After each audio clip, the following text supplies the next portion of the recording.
Busy माने जाने वाले एक्सप्रेसवे के ठीक बगल में एक कार को रोककर 4 महिलाओं के साथ गैंगरेप हुआ। 100 नंबर पर पीड़ितों ने डायल किया। पुलिस 2.5 घंटे बाद पहुंची, जबकि इंडिया न्यूज के रिपोर्टर 8 मिनट में वहां पहुंच गए। हद तो तब हुई जब इंडिया न्यूज के कैमरे पर पुलिस वाले सोते हुए भी मिले। ये सारी बातें हम आपके सामने दिखाने वाले हैं। आए दिन यूपी से ऐसी खबरें आती रहती हैं। सहारनपुर जल रहा है, अलीगढ़ में फायरिंग हुई है, मथुरा में लूट हुई, विरोध करने पर गोली मार दी गई, बनारस में बीच सड़क पर लूट लिया गया। सवाल यह है कि हालात क्यों नहीं संभल रहे हैं।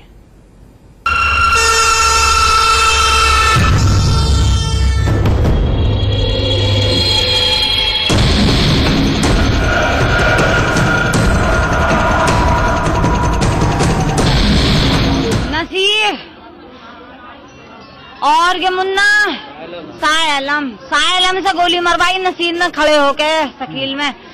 और इन्हों में भी इन्हों के पता ही 2 जने मरे हैं। इन्होंने गर्दन नू कर ली और चुप पड़े रहे। इन्हों को ये पता ही 2 जने मर गए। ये तीनों लोग कौन है? कौन है ये तीनों लोग जिनके नाम ले रहे हैं आप? नसीर हमारे नहीं गई है। क्या दुश्मनी है इससे आपकी? क्या दुश्मनी है आपकी? तीनों लोग कौन है? कौन है ये तीनों लोग जिनके नाम ले रहे हैं आप? नसीर हमारे नहीं गई है। क्या दुश्मनी है इससे आपकी? क्या दुश्मनी है आपकी? पता नहीं जना क्या दुश्मनी। भैया बड़े वाले हमारे नेता है।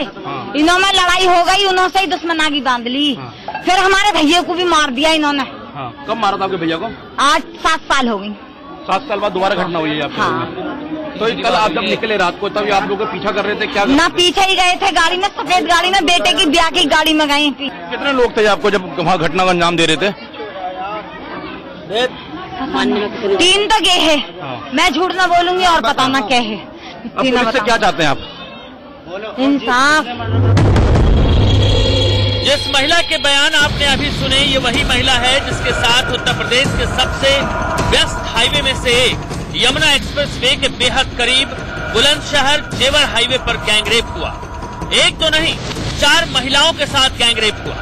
ये महिलाएं अपनी कार में जा रही थी। परिवार का मुखिया भी साथ था। कार रोकी गई। बदमाशों ने पहले इनसे लूटपाट की, फिर कार में बैठे परिवार के मुखिया को गोली मार दी गई।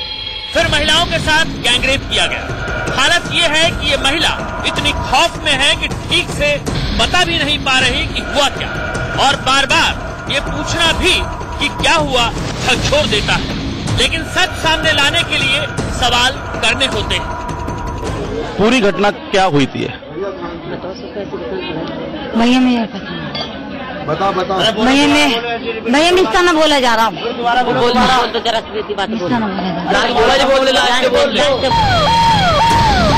ये उत्तर प्रदेश की हालत है साहब। न पुलिस का खौफ, न सरकार का भय। गुंडे सिस्टम की छाती पर चढ़ते जा रहे हैं। सरकार एक्शन ले रही है, लेकिन उसका असर जैसा दिखना चाहिए वैसा दिख नहीं रहा। हम आपको बताने वाले हैं कि यूपी में अपराध होने पर पुलिस को खबर देने के लिए जिस डायल 100 का इंतजाम है, उसकी हालत कितनी खराब है। और उसके साथ इस सवाल का जवाब ढूंढने की कोशिश करेंगे कि जिस डायल 100 की मॉनिटरिंग सीएम ऑफिस कर रहा है, उसकी हालत जब इतनी बदतर है तो थाने में पुलिस वाले खर्राटे मार रहे हैं, तो उसे देखने वाला कौन है? आप ड्यूटी पर हैं? जी। लेकिन आप तो नींद में हैं। आप ड्यूटी पर हैं? कुल मिलाकर अब तो ये लग रहा है कि हालात कहां बदले। योगी जी के दावों को तो पलीता लगता दिख रहा है। दूसरी तरफ योगी जी हैं जो हर मोर्चे पर यूपी को हराने वाले दुश्मनों से लड़ रहे हैं। इंसेफ्लाइटिस के बारे में आप जानते होंगे। दिमागी बुखार वाली ये बीमारी उत्तर प्रदेश के बच्चों का बड़ा दुश्मन है। ऐसी बीमारी जिससे रोजाना यूपी में 3 बच्चे मर जाते हैं।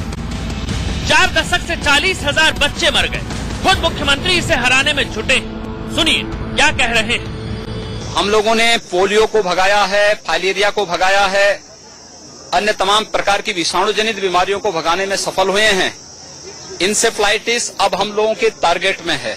हमें विश्वास है कि जन सहयोग से इंसेफ्लाइटिस के खिलाफ इस लड़ाई को भी हम लोग जीतने में सफल होंगे और उत्तर प्रदेश इंसेफ्लाइटिस से मुक्त होगा। इंसेफ्लाइटिस यूपी का बड़ा दुश्मन है योगी जी, आपकी बात से सब सहमत हैं। बाकी बीमारियां भी हैं, जैसे टीबी, जिसमें यूपी में हर दिन 6 लोग मरते हैं। जैसे कैंसर, जिससे यूपी में हर दिन 3 लोग मरते हैं। लेकिन इन सारी बीमारियों में भी महाबीमारी है क्राइम। क्राइम यूपी को खाए जा रहा है योगी जी। अभी जो रफ्तार है उसके मुताबिक उत्तर प्रदेश में रोजाना 13 लोगों का मर्डर होता है। हत्या के अलावा बलात्कार जैसे गंभीर अपराधों के मामले में उत्तर प्रदेश देश में अव्वल है। हर दिन 11 महिलाओं और लड़कियों से रेप हो जाता है। दलितों के खिलाफ अत्याचार के सबसे ज्यादा मामले यही हैं। आप ठीक कहते हैं कि यूपी में गुंडों की लौ बुझने वाली है, इसीलिए फड़फड़ा रहे हैं। लेकिन बड़ा सवाल ये है कि आखिर लौ कब बुझेगी। मोहित ओम के साथ ब्यूरो रिपोर्ट, इंडिया न्यूज। तो आपने देखा कि कैसे बढ़ता हुआ क्राइम यूपी के लिए भस्मासुर बनता जा रहा है। आपने अभी जो आंकड़े देखे उसमें देखा होगा कि रोजाना 13 मर्डर्स हो जाते हैं। ऐसा तब होता है जब मामला हद से बाहर हो जाए, और तब ये होता है कि पुलिस को जिस दूरी को 8 मिनट में तय करना होता है उसे पूरा करने में उसे 2.5 घंटे लगते हैं, जैसा कि जेवर में हुआ। अगर समय रहते पुलिस से मुस्तैदी दिखाई होती तो यमुना एक्सप्रेसवे पर हुई लूटपाट और गैंगरेप की ये वारदात रोकी जा सकती थी। यूपी पुलिस की नाकामी का सबूत अब देखिए। पीड़ित परिवार ने आरोप लगाया कि पुलिस को इतला मिलने के बाद पुलिस 2.5 घंटे के बाद घटनास्थल पे पहुंची। हम उस घटनास्थल के सबसे पास के इस वक्त थाने पे खड़े हैं और इस वक्त 1:23 हो रहा है और अब हम देखते हैं कि हमें वहां पहुंचने में कितनी देर लगती है। इस वक्त 1:31 हो रहे हैं और हम 1:23 पे थाने से निकले थे कि महज 8 मिनट में हम इस लोकेशन में पहुंच गए। ये दिन का वक्त है, रात को ट्रैफिक और तेज था, लेकिन पुलिस को यहाँ पहुंचने में 2.5 घंटे लग गए। हालांकि पुलिस इन आरोपों को खारिज कर रही है। पुलिस का कहना है कि जब हम इतला मिली थी उसके आधे घंटे के बाद हमारी पुलिस की टीम यहाँ पे पहुंच गई, लेकिन आरोपी गाड़ी को अंदर ले गए थे तो उस लोकेशन में ढूंढने में हमें वक्त लग गया, लेकिन हम 45 मिनट तक उस परिवार के पास पहुंच गए। तो ये कहना गलत है। वो एक अनुमान हो सकता है, क्योंकि हमारे पास सारा लॉग है और सारी चीजें लॉग में एंटर्ड है। तो ये उनका एक अनुमान हो सकता है कि भाई 2 घंटे लगे या 2.5 घंटे लगे, पर फैक्ट ये है कि ये घटना और जो इमीडिएट जो वहां से कॉल आया और रिस्पांस हुआ, इसमें लगभग मेरे ख्याल से 50 मिनट या 1 घंटा के आसपास जरूर लगा होगा जो पूरा घटनाक्रम रहा है। और जो कुछ भी जेवर में हुआ वो रूह को कपा देने वाला है। आखिरकार इसकी वजह क्या रही, उन महिलाओं से बात की हमारे सहयोगी ने।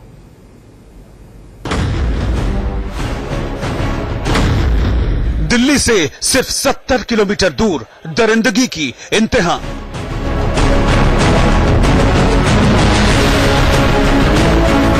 पुरुषों को बंधक बनाकर बारी बारी से 4 महिलाओं से गैंगरेप।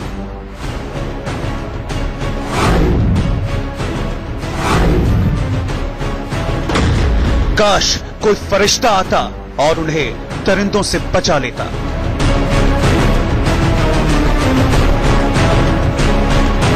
मदद की ख्वाहिश कर रहे थे, कोई खुदा का फरिश्ता आ जावे हमें बचा ले गए यहाँ पे, जैसे कि पुलिस या जैसे कि हमने अपने घर पे फोन करा था, कोई आ जावे। यूपी के यमुना एक्सप्रेसवे पर आधी रात को कार से जा रहे एक परिवार के 4 लोगों को पहले बदमाशों ने बंधक बनाया, फिर बारी बारी से 4 महिलाओं को पास के खेत में ले गए और गैंगरेप किया। पूरे 2 घंटे तक, यकीन मानिए पूरे 2 घंटे तक एक्सप्रेसवे के किनारे दरिंदों की दरिंदगी चलती रही। बदमाश एक महिला को पास के खेत में ले जाते, गैंगरेप करते, फिर कार के पास लाकर उस महिला के हाथ पैर बांध देते, फिर दूसरी महिला को ले जाते और गैंगरेप करते। ऐसे ही 4 महिलाओं से गैंगरेप किया। हमारी औरतों के साथ उन्होंने बलात्कार जैसी घिनौनी हरकत को अंजाम दिया। हमारी औरतें बहुत वैसी थी, हम अपनी औरतों को बचा नहीं पाए। क्या हमें उन्होंने हमारे हाथ पैर बांध के अलग डाल दिए थे हमें, और एंड में बलात्कार जैसी घिनौनी बलात्कार करने के बाद में उन्होंने औरतों के भी हाथ बांध के अलग को डाल दिए। कार में 4 महिलाएं और 2 बच्चों के अलावा 4 पुरुष थे, यानी कार में ड्राइवर समेत कुल 10 लोग सवार थे। हमारे नीचे को मुंह करवा रखा था थुतली, और दोनों हाथ बांध रखे, दोनों टांगे बांध रखी है, मतलब वो ऊपर को देख ना सके। और औरतों के साथ में साइड में ले जाके बलात्कार करा। जो हमारी औरतों के दुपट्टे थे उन्हें छीन के फाड़ के वो ही बांधे हमारे। महिलाओं की अस्मत लूटने से पहले गुंडों ने मारपीट तो की ही, जो भी गहने रुपए थे उन्हें भी लूट लिया। सर जी, हमारे साथ उन्होंने मारा पीटी भी करी और हमारा धन भी लूटा। जो औरतों के कान में, नाक में, गले में, पैरों में था वो सब कुछ उन्होंने छीन लिया और हमारी औरतों के साथ उन्होंने बलात्कार जैसी घिनौनी हरकत को अंजाम दिया। हमारी औरतें बहुत वैसी थी, हम अपनी औरतों को बचा नहीं पाए क्या हमें उन्होंने हमारे हाथ पैर बांध के अलग डाल दिए थे हमें, और एंड में बलात्कार जैसी घिनौनी बलात्कार करने के बाद में उन्होंने औरतों के भी हाथ बांध के अलग को डाल दिए। जिस जगह पर पूरी वारदात को अंजाम दिया गया वहां बिखरे खून के ये निशान देखिए। ये खून उस शख्स का है जिसने अपनी आंखों के सामने घर की महिलाओं की इज्जत लुटती देख गुंडों का विरोध किया तो दरिंदों ने उसकी गोली मारकर हत्या कर दी। आधी रात के बाद दरिंदों की टोली ने कैसे इको सवार परिवार को निशाना बनाया वो सुनिए। ऐसे लगा जैसे किसी ने मतलब सड़क पर कुछ डाल रखा हो या मारा हो फेंक के। तो जब उसमें जब आवाज आई गंदी सी एकदम, तो हम बोले ये गाड़ी में से क्या गाय की आवाज आई है। जब हम पीछे बैठे ड्राइवर से बोले आवाज आई है, नुका आवाज तो आई है, नुका फिर नुका तो आगे देखूंगा। और जब गाड़ी कटने लगी उल्टी सीधी तो उसने गाड़ी आगे जाके रोकी, देखा तो दोनों में पिंचर था। हम जो मतलब वहां से स्टेपनी निकाली है, स्टेपनी निकाल के चले थे लगाने को, इतने में वो आ गए। तो देखा आपने यूपी पुलिस का हाल और वहां की कानून व्यवस्था का हाल भी। एक छोटे से ब्रेक के लिए यहां पर रुक रहे हैं।